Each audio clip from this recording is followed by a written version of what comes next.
Julio 24. No siempre ordenado.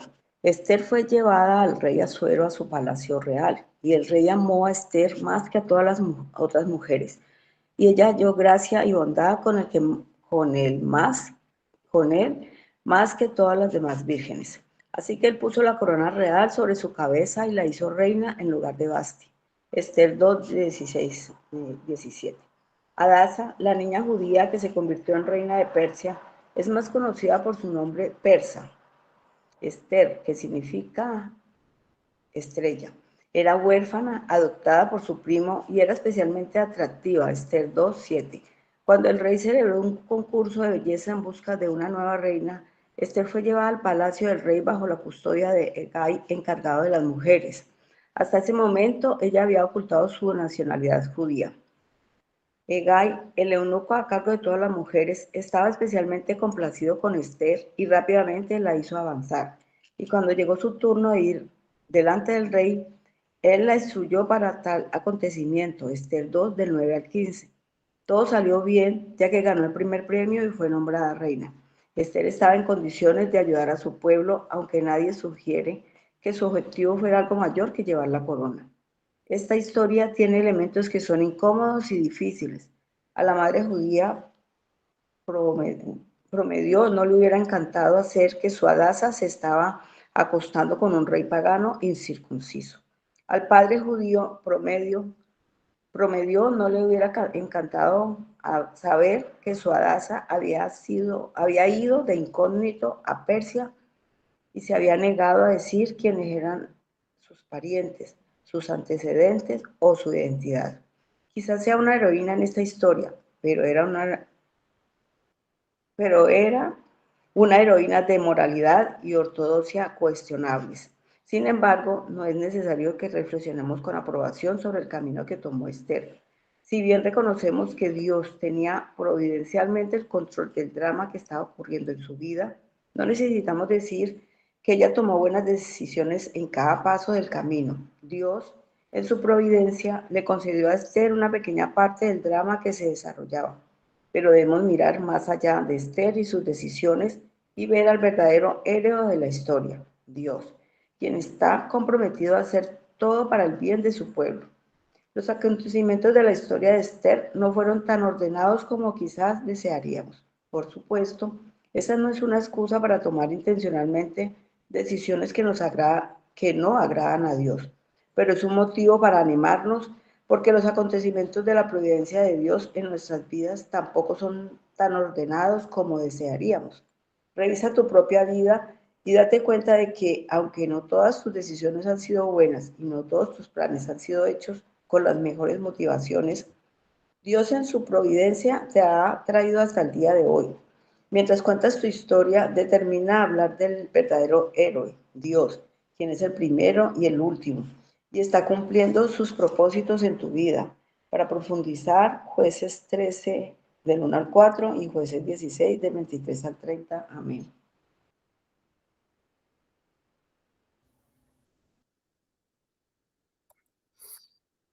Mis amados hermanos, muy buenos días. La paz y la gracia de nuestro Señor Jesucristo estén con todos nosotros. Y ruego a su Santo Espíritu que abra nuestro entendimiento y que su palabra penetre en nosotros de la mejor manera. Que realmente seamos edificados y preparados para toda buena obra. Hoy nos ha correspondido un devocional muy hermoso, en el cual podemos ver cómo los planes de Dios se cumplen, a pesar de que a nosotros nos dé la impresión de que el Señor no ha intervenido para nada. Básicamente, el autor del devocional nos refiere al libro de Esther. El libro de Esther nos narra la historia de una mujer joven que se convierte en reina y juega un papel crucial en la salvación de su pueblo.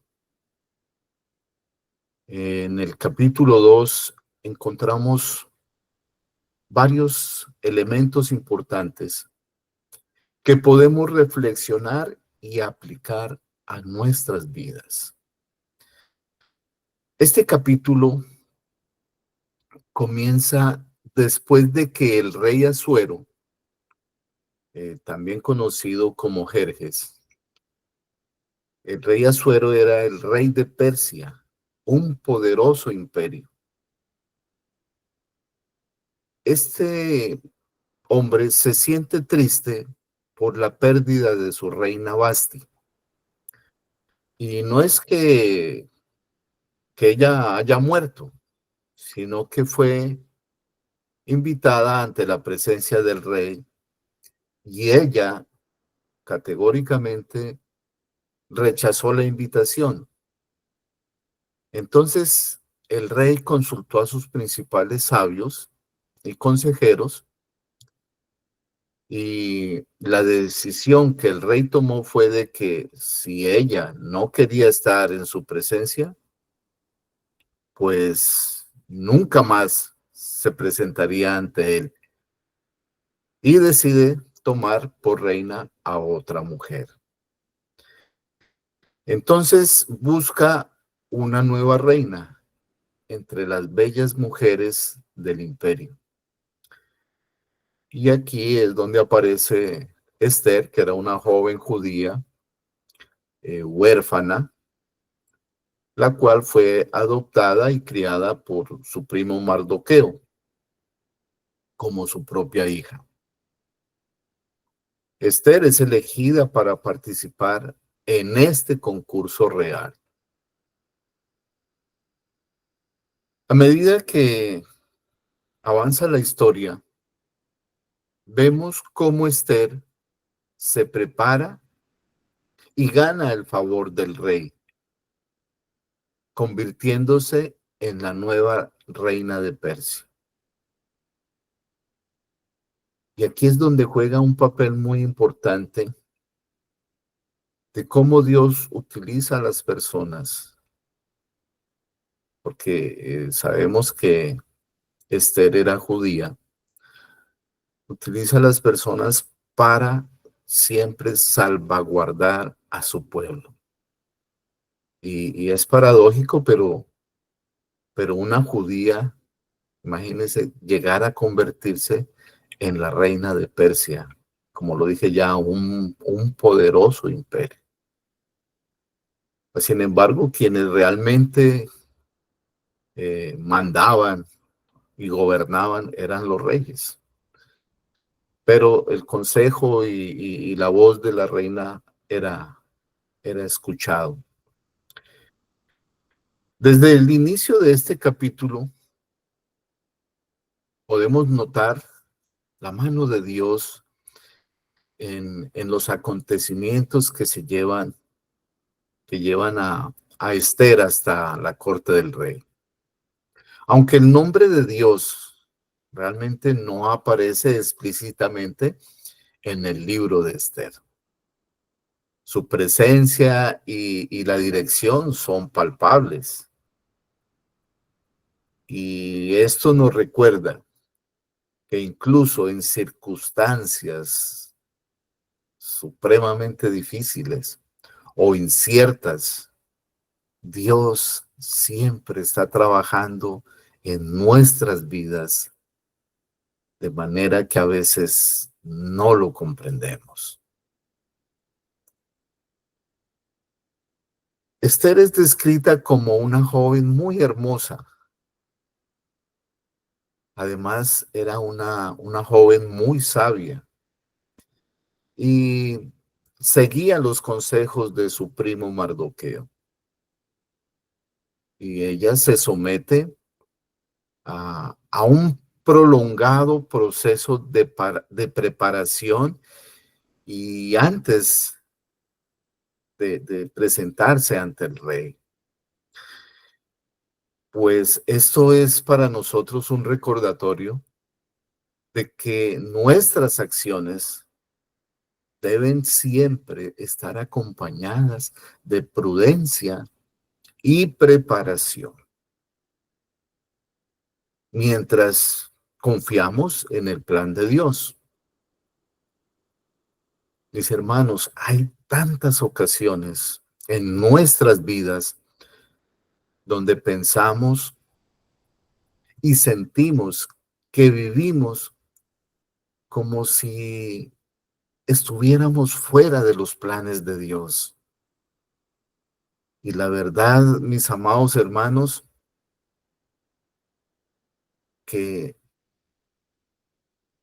así lo vemos. Pero lo importante es cada uno de nosotros. Estamos de una o de otra manera en los planes de Dios.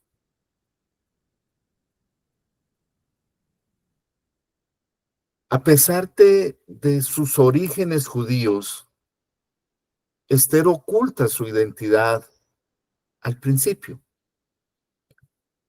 lo cual resalta la complejidad de la situación. Sin embargo, esto también nos enseña sobre la importancia de encontrar nuestro propio valor y propósito en Dios. A veces las circunstancias de nuestra vida pueden hacer que nos sintamos inseguros, pero siempre debemos recordar que nuestra verdadera identidad está en Cristo Jesús. Esther encuentra favor en los ojos del rey, lo que le permite obtener una posición de privilegio. Esto señala que a veces el favor divino se manifiesta en momentos inesperados en nuestras vidas. Podemos orar por ese mismo favor, no solo para nosotros, sino también para los demás, especialmente aquellos que necesitan ayuda y protección. En la historia podemos ver también que Mardoqueo demuestra ser un personaje honorable. Nos cuenta la historia que él descubre una conspiración que se desarrollaba contra el rey. Eso está en el capítulo 2, versículo 21. Y su fidelidad es recompensada más tarde en este relato.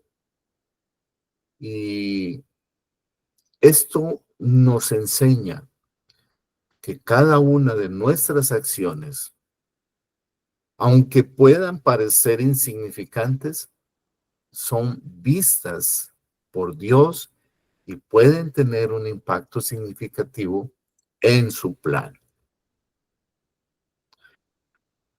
En el capítulo 2 del libro de Esther, se nos enseña sobre la confianza en la providencia de Dios y la importancia de prepararnos para los roles que Él nos llama a desempeñar. En nuestra propia vida podemos encontrar consuelo, sabiendo que aunque el camino puede ser incierto, Dios tiene un plan perfecto para cada uno de nosotros. Al igual que Esther, estamos llamados a ser instrumentos en sus manos para cumplir sus propósitos. Otro mensaje principal en esta historia es Amán, y es puesto, según la orden del rey, por encima de todos los principales que acompañaban al rey Asuero y todos los siervos del rey. se arrodillaban ante su presencia,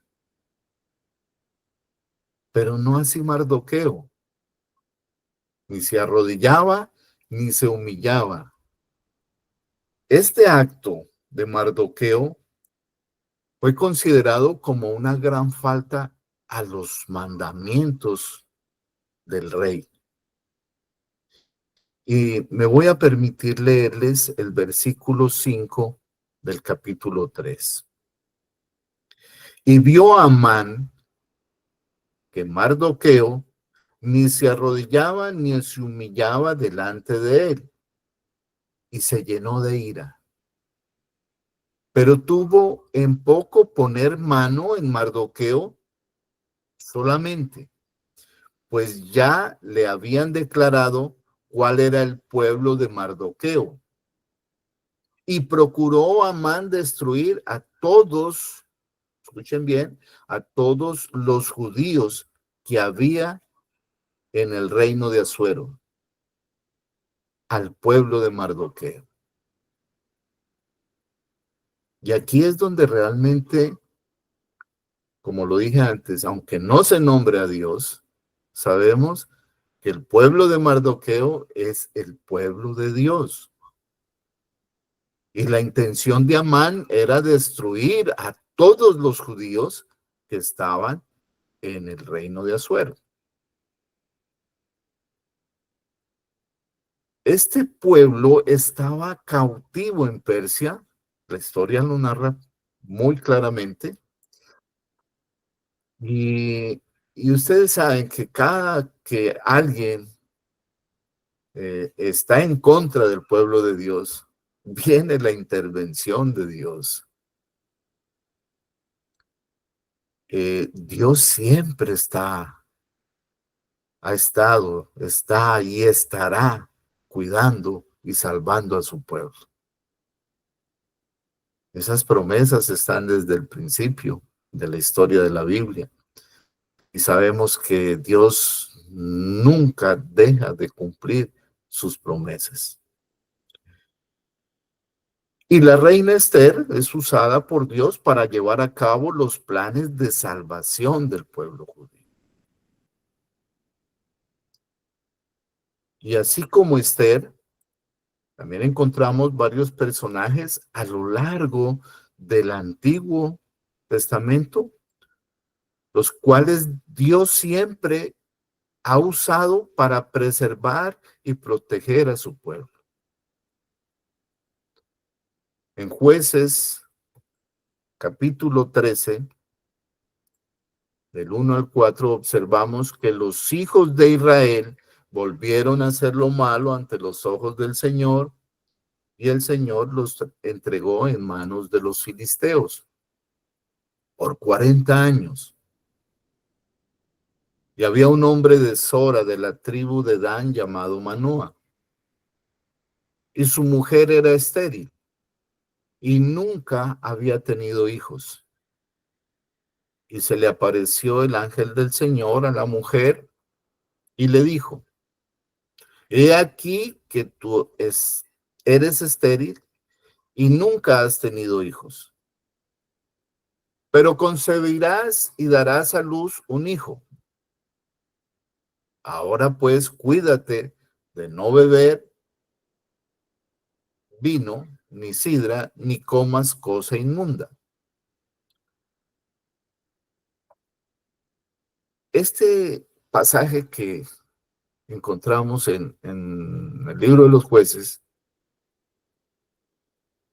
comienza recordándonos que el pueblo de Israel estaba en ese famoso ciclo de desobediencia que siempre ha tenido. Y por esa desobediencia lo llevó a la opresión de los filisteos durante 40 años, 4 décadas. A menudo nuestros momentos de crisis pueden ser oportunidades para que Dios actúe de maneras sorprendentes en nuestras vidas. En medio de la oscuridad, Dios elige levantar a un libertador, lo cual es un recordatorio de que siempre hay esperanza, inclusive en las circunstancias más difíciles de nuestra vida. La historia de Manoa y su esposa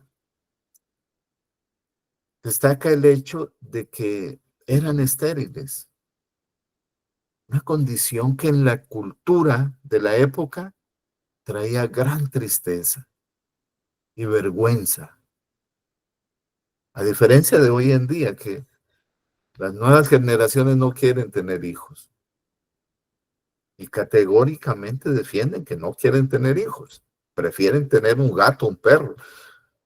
Pero aquí vemos que era una condición que traía gran tristeza y vergüenza.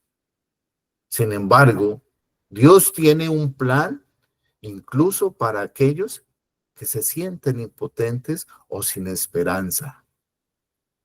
Al anunciar el nacimiento de su hijo, el ángel del Señor les da una razón para creer que algo extraordinario está por sucederles. Esto nos invita a nosotros a reflexionar sobre cómo Dios puede usar nuestras propias debilidades y limitaciones para llevar a cabo su propósito.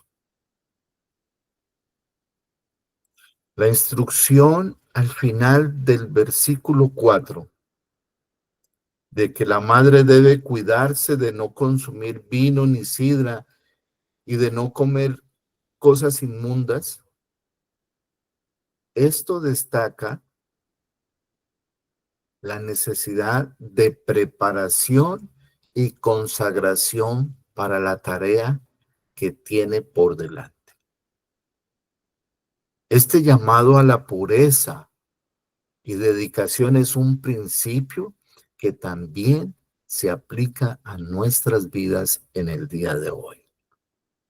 Si Dios nos está llamando a algo especial, debemos estar dispuestos a prepararnos y a vivir de manera que honremos su propósito.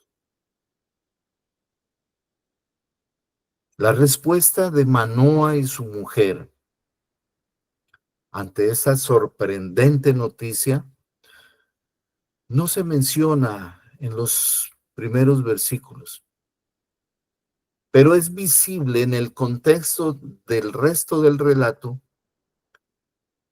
y a pesar de nuestra fe que está puesta en las promesas de Dios, se requiere de paciencia. En nuestra vida diaria podemos enfrentarnos a momentos de mucha incertidumbre.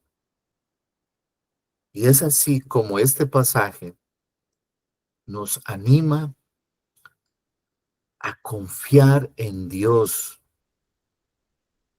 y a esperar en sus promesas, aun cuando la situación parezca desesperada.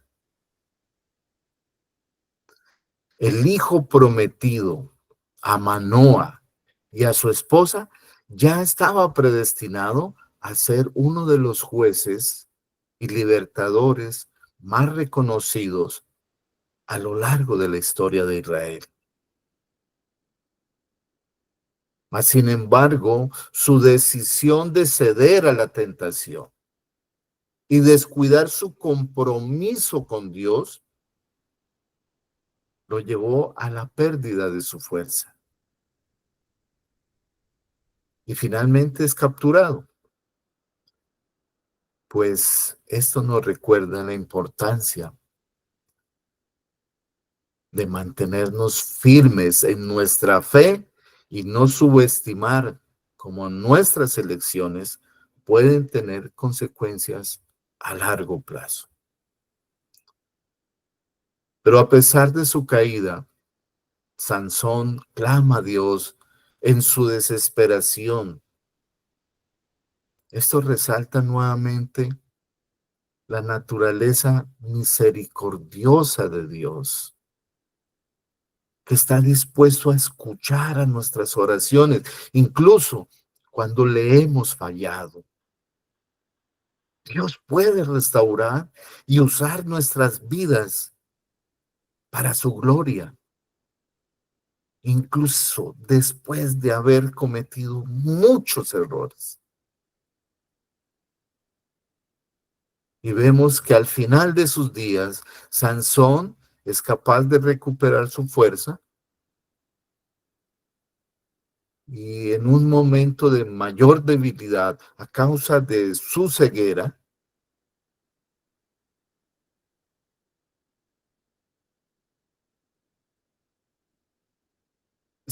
que fue causada por los filisteos, y pensaron que era la gran victoria para ellos. Y en ocasiones vemos cómo nuestro mayor poder proviene de nuestra debilidad, pero realmente es cuando dependemos completamente de Dios. Esta paradoja es un principio fundamental en la fe cristiana. Debemos reconocer nuestras limitaciones para poder experimentar la grandeza de su poder.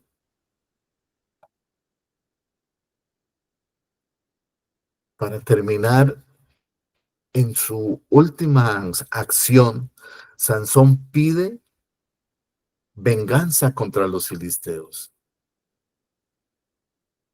que lo habían humillado. Si bien el deseo de venganza no es algo que se promueva en el Nuevo Testamento, este episodio refleja la lucha del pueblo de Israel contra sus opresores y nos invita a confiar en la justicia de Dios y a dejar que Él lidie con nuestros enemigos. Esta historia también nos enseña sobre la caída y la redención, el poder en nuestra debilidad y la importancia de mantenernos firmes en nuestra relación con Dios.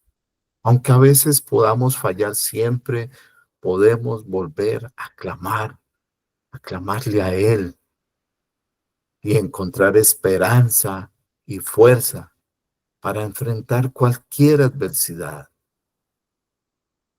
La historia de Sansón nos recuerda que Dios tiene el poder de usar incluso nuestras caídas para cumplir con sus propósitos y su gloria.